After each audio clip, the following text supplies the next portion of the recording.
Today on the Cool Stuff Guys Like channel, I'm going to talk about a project that may have saved the engine in this 1998 Ford F-150.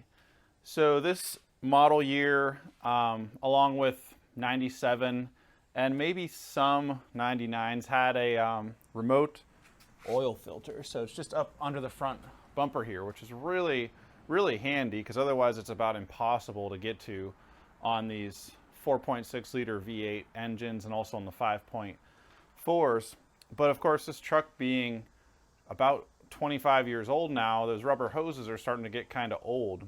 So what I started seeing is a drop of oil under the front driver's side of the truck, which came from the crimps on these hoses. So I went to my F-150 forum just to see, is this a immediate danger or can I wait around a little bit here?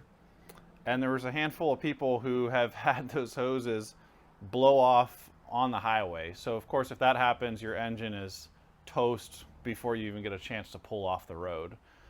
So I looked at my options for this truck. There's really three options. There's the Ford Motorcraft hoses, which costs a lot of money. They're like $275 for these two hoses. There's the Dorman aftermarket option, which is about $100, and about 1 out of 3 reviews say that it leaked within about a year of installing. And this isn't exactly an easy project, or it's at least an annoying project, you could say. So I didn't want to go that route. And then on Rock Auto, there's the Sunsong option. So I looked into Sunsong a little bit. Sunsong is an OE manufacturer. So they manufacture for most automotive companies. So I can somewhat, I think, at least, trust the quality of their hoses, that they're probably going to be close to or as good as the Motorcraft hoses. I will say the Sunsong hoses are definitely a little more flimsy looking, but it's not like we're dealing with high hydraulic pressure or anything here. They're probably just not over-engineered. As long as these crimps hold up and that rubber doesn't crack over the years, I'll be happy with these hoses. You're first going to want to drain the oil, which has a 16 millimeter plug. To get to things a little bit better, you're going to probably want to take off the front driver's side tire and definitely going to want to take off the skid plate. The skid plate has 6 10 millimeter bolts. It comes off in just a couple minutes. Next, you're going to want to remove the bracket that holds your oil filter on. That has 3 10 millimeter bolts. There's one on the side of the frame and there's 2 on the top of the frame. You can kind of get to those through the front bumper, or you can kind of access them once you get the skid plate off if you kind of wiggle your hand up in there.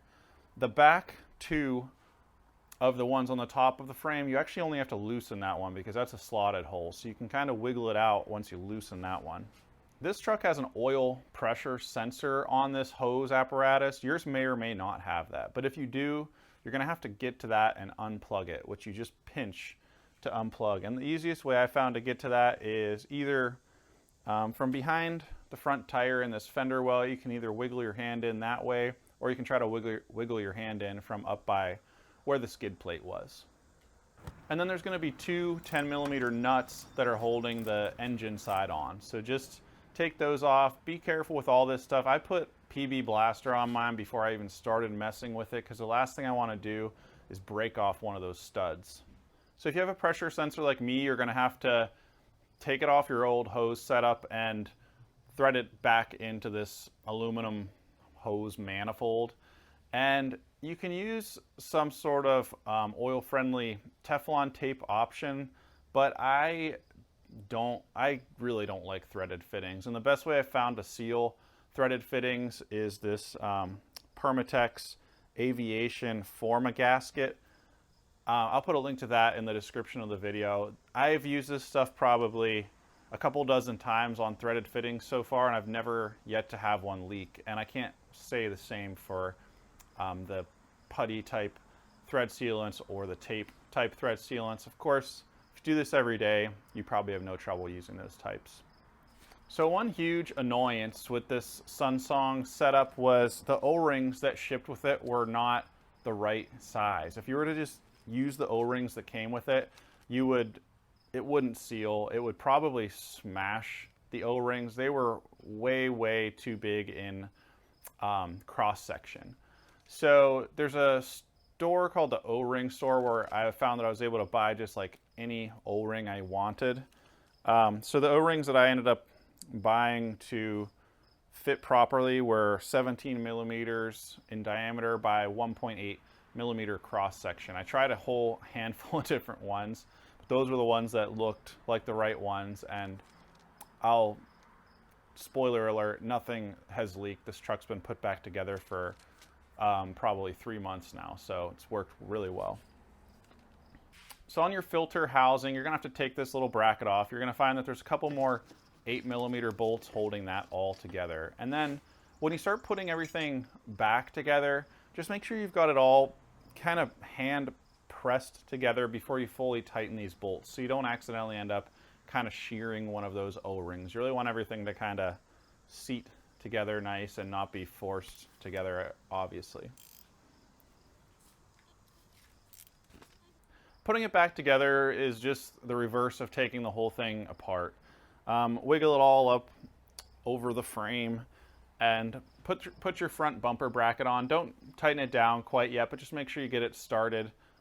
And then go ahead and put your engine side on using those two 10mm nuts. And again, make sure you kind of hand press it into place. Make sure it's pretty much seated before you start tightening down on those two nuts holding it together. And don't forget to plug your pressure sensor back in.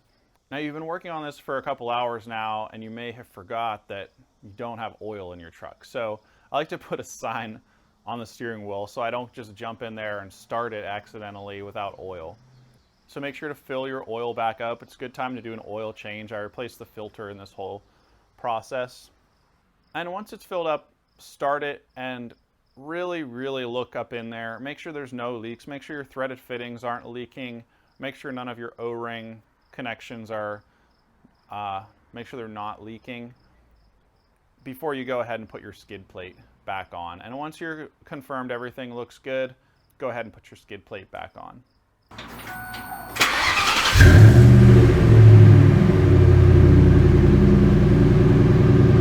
With anything this critical, I like to keep an eye on it for a couple weeks. So that first little test drive, pull over after a couple miles, just look up under there again, make sure everything looks good, and keep an eye on it for the first couple weeks until you have some confidence that nothing's gonna leak or anything on you.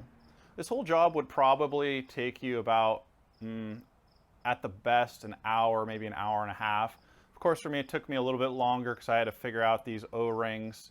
I also found with these Sunsong hoses, I had to kind of manually bend the tube just a couple degrees. I wouldn't want to bend an aluminum tube more than just a little bit, but it was rubbing on the frame, and the last thing I want is this aluminum tubing rubbing over time and potentially wearing a hole through it.